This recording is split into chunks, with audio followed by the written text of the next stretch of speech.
Hey guys, I'm back today to discuss a rather difficult topic for myself to discuss. I'm going to do my best today. I've already tried recording this video a couple of times and it was really challenging for me.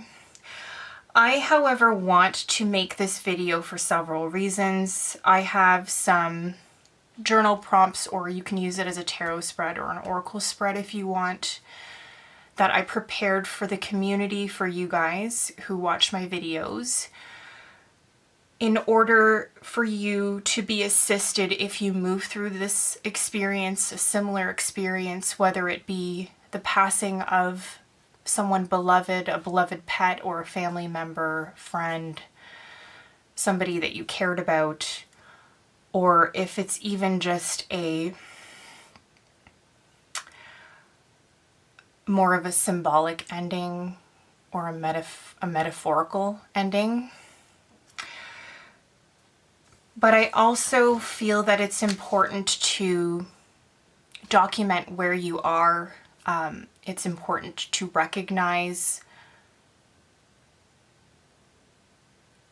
and I just appreciate documenting where I am. I find that it's important. You can kind of recognize your development as a person, as a soul. It's important for our evolution. And I've always strived to be as open and honest on my channel. This is a safe place. This is a place where I always try and express myself wholeheartedly. So, awkward rambling aside, feel free to join me in a beverage. I just have a cup of tea here, and it's not just going to be journal prompts or a tarot oracle spread. I also have a deck list. I do have some decks that I thought were incredibly helpful as I moved through this experience. And my hope today is that you will also find the decks as compassionate and loving and caring as I found them as well. And I hope that you find the journal prompts or tarot spread as helpful as well. So, I think it's important to start off by giving you a little bit of background information. So if you're not new to the channel, you probably are well aware that a couple of years ago, me and my sister were estranged from our father. We had an experience back in September around Thanksgiving that year that it was an incredible breach of our boundaries, so we had no choice but to discontinue contact with our father. We have since reopened that door. We are pursuing a relationship with him again. The thing was, when we were estranged from our father, we were also estranged from his side of the family, and this was quite difficult as when we were growing up, we were incredibly close to his side of the family. My grandparents, his mom and dad, they played a very important role in our childhoods. They watched us a lot, so my parents could work.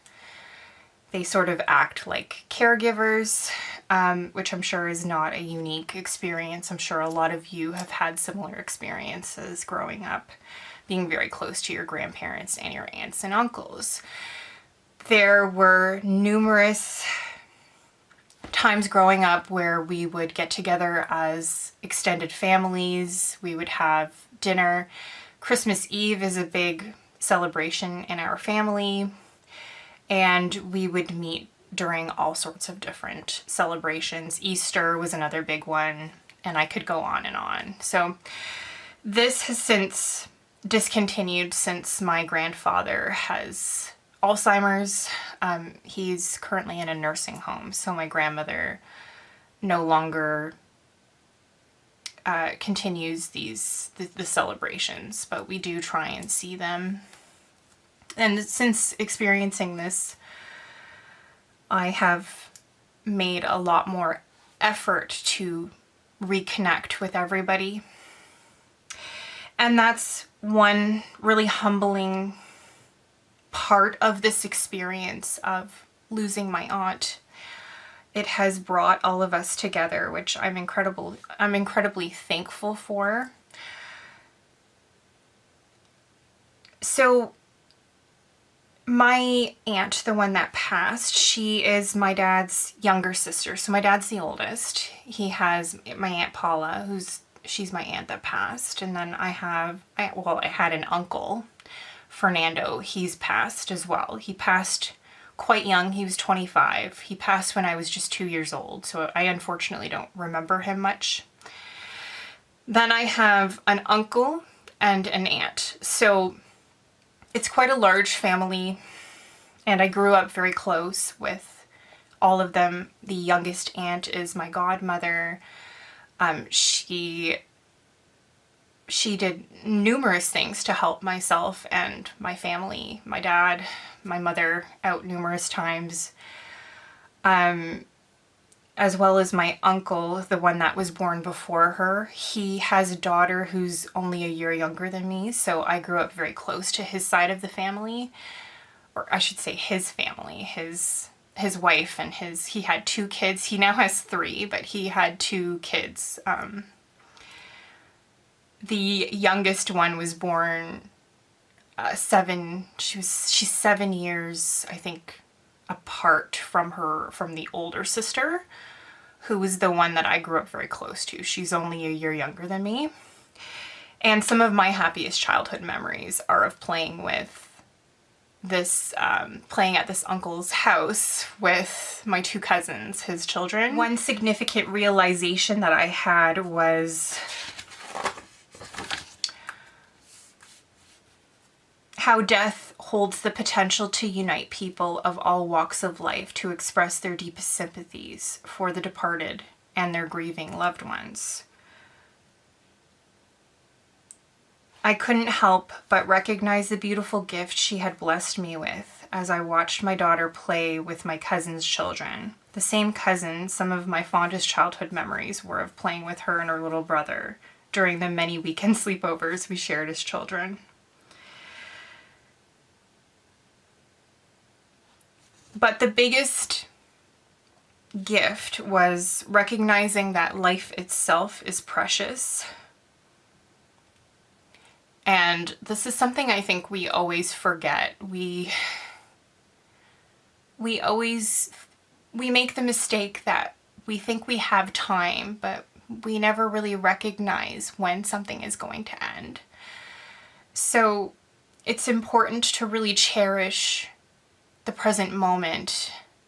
If you're thinking about doing something, just do it. It's foolish to think that, to keep putting something off, because you don't know how long you could have to start something or to create something. We don't know how long we're going to be here, right? It's very precious. So recognizing that was such a profound experience.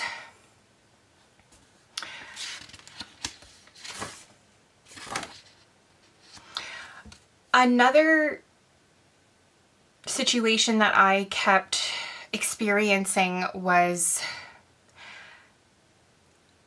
I was really struggling to move forward with my life. There was a moment from when my aunt passed. There was about a week between the date of her passing to the date of her burial. There was a week and a day.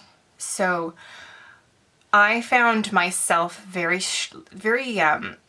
just struggling to move forward with my life. In fact, I would feel very upset because I felt that there was an expectation for me to just return to normal. I even sometimes would put this expectation on myself where I was like, okay, there's just this society. It really just kind of pushes you to get back on that horse and to resume life as if it was normal. And I really couldn't do that. I just had to give a lot of space and honor to my grief. I recognize that. And I really wanted to reflect upon the symbolic, or I should say the symbolism of laying something to rest and how final it is. And I recognized that I was really struggling during that week, that period where we couldn't bury her yet. I was really struggling to move forward, and I think it was because we hadn't laid her to rest yet. I felt that I was just sort of stuck in limbo. I don't know if this is unique or if maybe some of you have experienced something similar, and I find that that's why it's such a powerful ritual to lay something to rest, to bury something when you're trying to move forward. I think that's pretty much all I really wanted to reflect on in the beginning of this video, just regarding my experience with this. I do want to start getting into the decks, and I do have quite a few here, so I'm just going to switch to my other journal. This is my previous journal where I did a lot of the processing.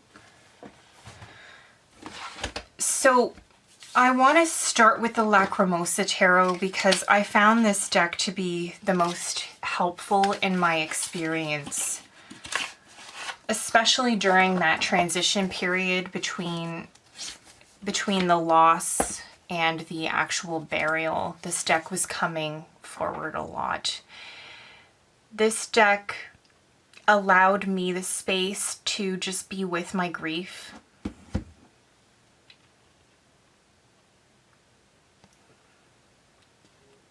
And as I've shared more recently on the channel during my July wrap-up video where I did touch upon this experience in my life, I find this deck, it's always wanted to discuss deep and intense feelings. It's never shied away from them, but it does have a profound compassion to it, at least to me, and how I experience its energy. It's very Hades, it's very underworld.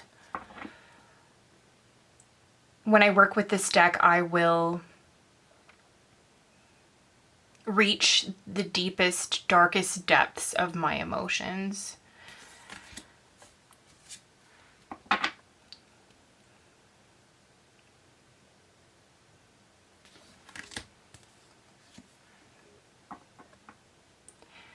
I've recognized recently this deck has this. I am Catholic on my dad's side. My mother is Protestant.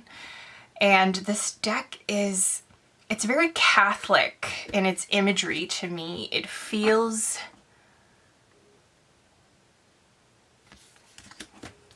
it also feels like it almost has this energy or tone of don't spite me for sinning or for making mistakes, or it's almost dramatic in that sense. So I do feel like there is an understanding of deep emotions, of sin, of insecurities, of trauma. What you perceive as the ugliness in your soul, in who you are.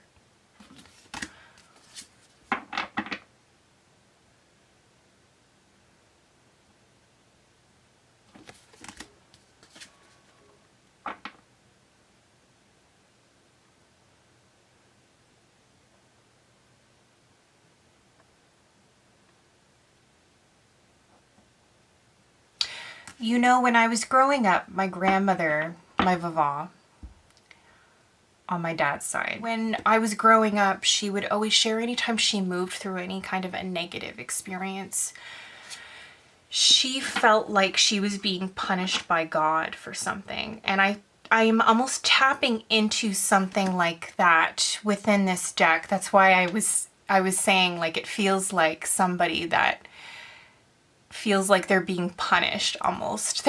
There's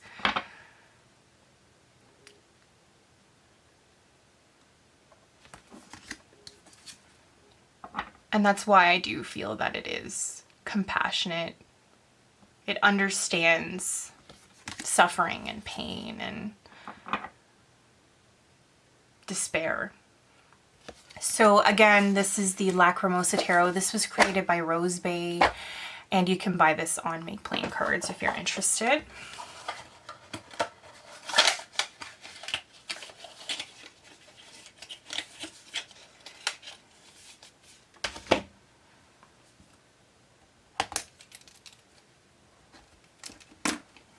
Hedgewitch Tarot.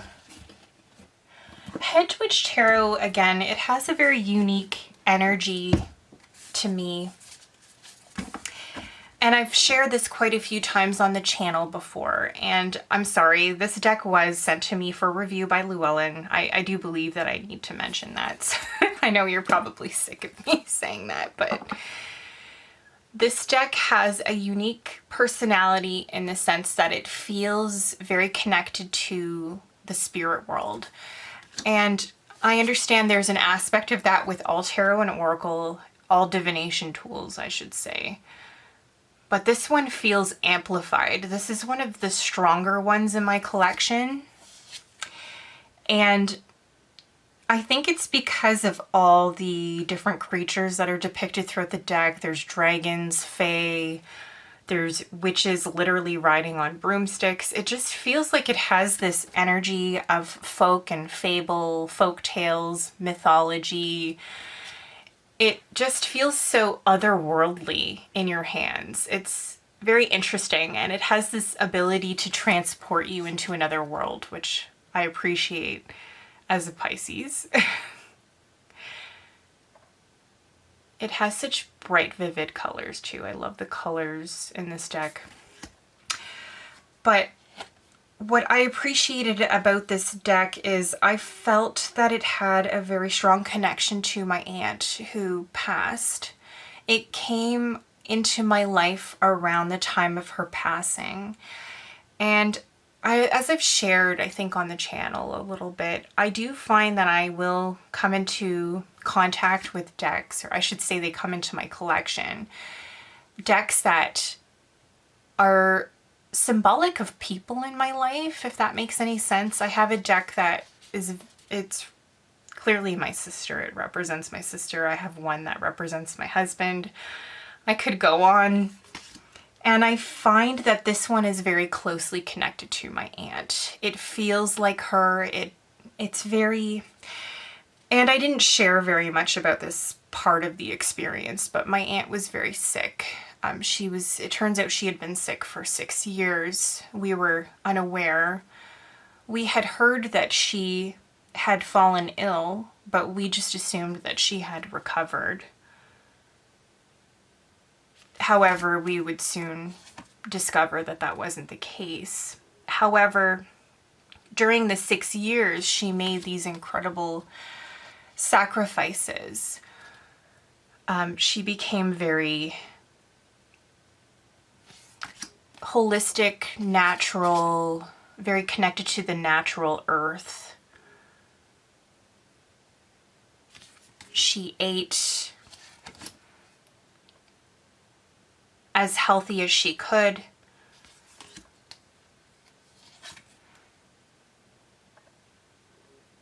You know, and my aunt, she was a Taurus. Like, she loved a nice deep glass of wine. She loved, I'm sure, a good cup of coffee. She loved delicious food, and she sacrificed all that, I'm pretty sure, just to see tomorrow. And this deck, it feels very connected to the natural world, very connected to the other side. And as I'm sure she grew to recognize all of her natural bodily rhythms, and she probably got very connected to her own cycles. I feel that within this deck as well. This deck is perfect for when you're ready to start to reach out to the other side and possibly to form a new relationship with your beloved that's passed. And unique to this experience to me is, you guys are aware that I had an uncle that passed away at 25 when I was 2.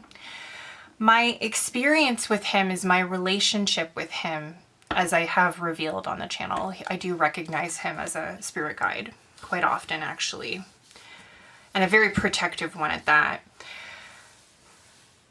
My experience with him was more in death, whereas with my aunt, I struggled a lot to form a relationship or a connection with her. I didn't want to see her in that way.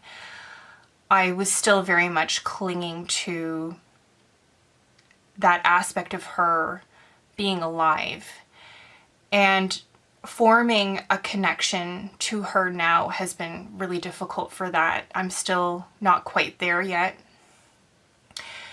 And that's why I feel like it's important to mention this deck and the experience, because I do feel that this deck could be one that you could use to really make a connection to the other side. Moving forward, we're going to talk now about the Between the Worlds Oracle. So this deck, I know I've shared a lot on the channel recently about it. This is another great deck for really forming a connection to the other side. The images on the deck are symbols. They're very symbolic, and if you like to work with symbolism in your practice, which I'm sure a lot of you are, you watch my channel, I love to work with symbolism in my practice. I like to work with this deck by looking at the object pictured in the card, and then I like to think about what it means to me. And I've been doing some ancestral work. This experience has encouraged some ancestral work. And I've been using this deck to recognize signs or symbols from my ancestors.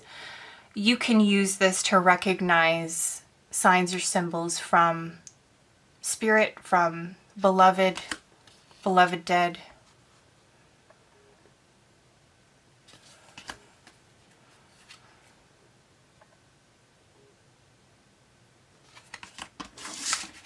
Again, this is the Between the Worlds. This is, I think it's Shadow Casting and Bone Curio cards.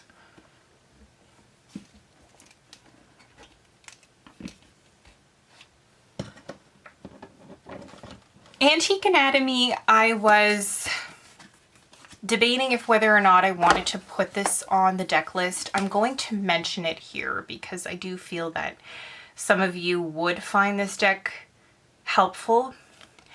This deck to me is a little abrasive.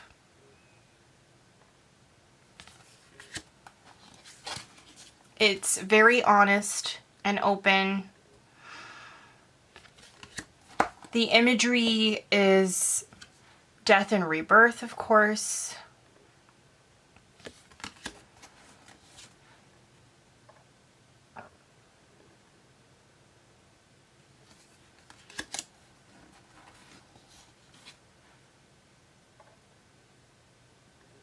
And I could see this being a very valuable tool for connecting to the other side, for getting messages. Maybe when you're ready to start moving forward, it would be the best.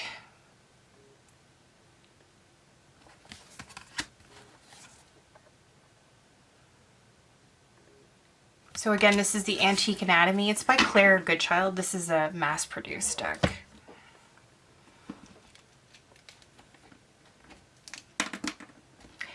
These blue bones, I do have an unboxing coming out on the channel. I'm just not too sure when it's gonna air. Okay, sorry, I just got an unexpected call, so I had to pause the video. I think I was talking about the Blue Bones Oracle. I just recently did an unboxing for the channel. I'm not too sure when it's gonna air on the channel, but I have been really enjoying the experience so far. I did just unbox it yesterday, so this is a relatively new deck in my experience. So I don't have a whole ton of experience working with it just yet, but so far I'm really loving its nostalgic, kind of sentimental energy. It really taps you into memories of the past. It kind of feels like I'm reading portions of somebody's love letter from like a past relationship.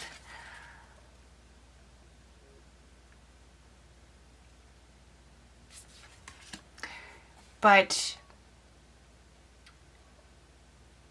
I do want to experience more with this deck. So far, I'm finding it to be a great journaling deck. It's helped me create some of the content for today. Helped me just really narrow down some of the points that I wanted to make today. So I do recommend this deck for journaling, processing of emotions. So again, this is these Blue Bones Oracle deck. You can pick this up on Make Playing Cards. The next two decks are going to be more about reconnecting with yourself, this new version of yourself. Another aspect of laying something to rest is that you're also laying an aspect of yourself to rest. There is a deep transformation that occurs when somebody we love passes.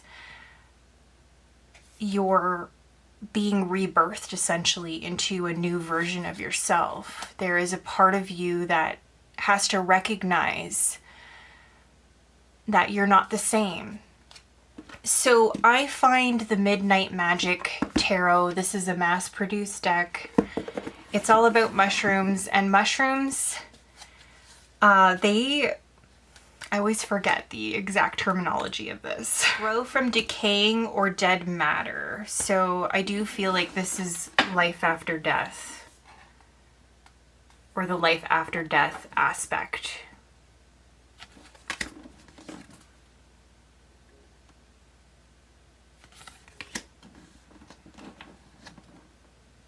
When you're forming into a new version of yourself, you're no longer the same. You're transformed from the experience. This deck is incredibly helpful for that. And mushrooms are excellent teachers of transformation and transmutation.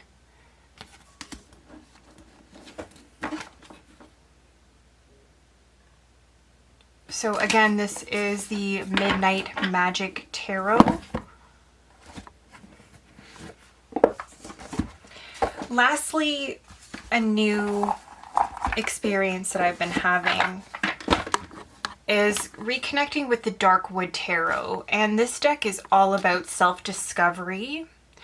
And recently it's come to my attention that I can work with this deck again, getting to know myself after this recent experience. I'm also experiencing a lot of changes within my life,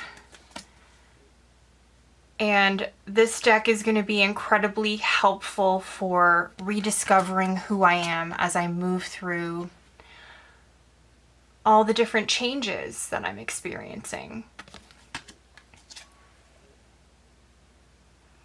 This deck I've been using in my journaling practice,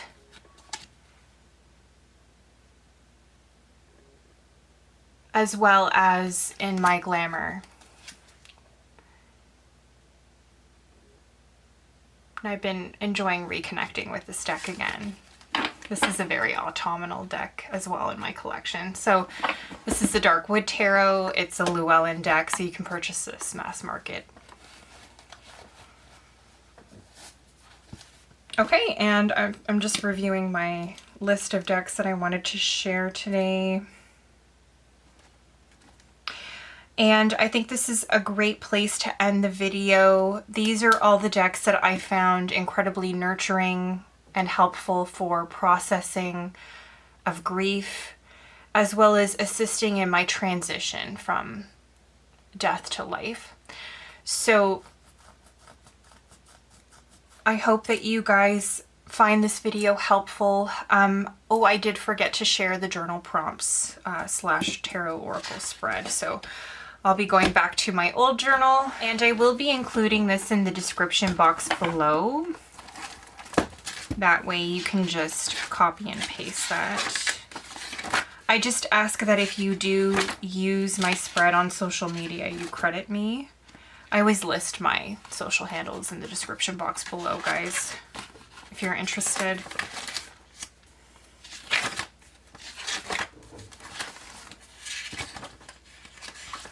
Okay, so our first prompt is, how can I honor where I am in this cycle of grief?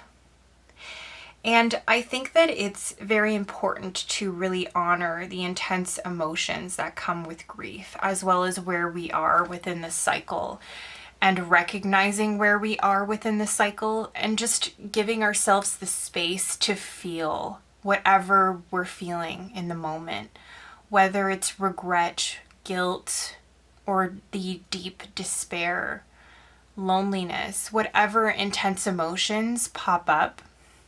It's very important to allow yourself to feel, to grieve. Next, I have, where am I in the cycle of grief? And this might be very helpful if you pull out a tarot or an oracle deck so that you can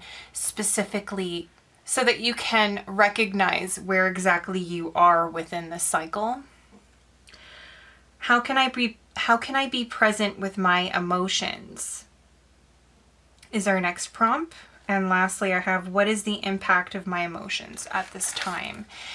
And I would encourage you to record your emotions, record your experience. I think that these experiences are so important for us. It's important to document where we are within our evolution, our experiences in life, and how deep the impact is on us as well. It's really important to record all of that information.